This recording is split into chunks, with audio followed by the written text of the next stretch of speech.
Imagine being Sony, where in less than a decade, you failed 2 different directors, multiple different actors, and you've been in the headlines so much that most of it is negative. Yeah, it's safe to say that Marvel and Disney have embarrassed Sony when it comes to producing comic book content. Let's talk about why exactly Sony is embarrassed pretty much every step of the way and why Disney is kind of responsible for it, but it's really Sony's fault. Okay, so in this video, we're really going to try to break it down on why Sony is trying to separate itself away from Marvel Studios and how they've been embarrassed by Disney, by Marvel, and, well, by themselves. So you can pretty much trace everything back to The Amazing Spider-Man 2, because that's when everything kind of got exposed, if you will, right? There was the emails and everything, and we found out all the details with Andrew Garfield and Amy Pascal, and in those details we also found out that Marvel Studios tried to work with them as early as the development of The Amazing Spider-Man 1, but Sony just wouldn't have it. They wouldn't listen to them. They wouldn't try to make a deal or an agreement to share the characters or anything. And they were just like, look, anything you tell us, anything you give us, anything that you want to do, we're just not going to do it because we're Sony and we know what we're doing. Now, of course, this came right after they already screwed over Sam Raimi on Spider-Man 3 and already started to have some of that bad light and connotation associated with them.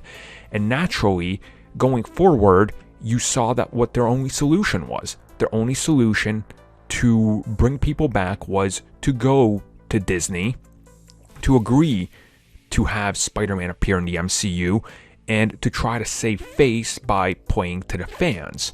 Now, they did this, but rest assured they didn't want to. They did it out of necessity.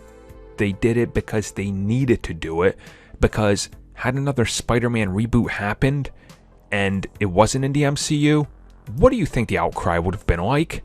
Yeah, it would have been insane. Again, so they were in a position where they couldn't do anything, and they were being embarrassed by Disney because Disney was out there going, well, you take it or leave it, this is it. And we know that at the end of the day, the deal was that Disney would take a small portion of the money and cut of the MCU Spider-Man films, and Sony again got nothing because they were at a disadvantage. So when it came time to reevaluate, Sony decided not to talk to them and ignore them and try to just do things on their own again, which we know caused that whole fallout that happened last year. So again, Sony has been embarrassed by Marvel Studios multiple times because every time they try to do something, it's the opposite of what fans want. And every time they try to go out on their own and put out a film, people are complaining about it, even if the film is in early development. And sure, Venom came out and made money, but the reviews aren't there.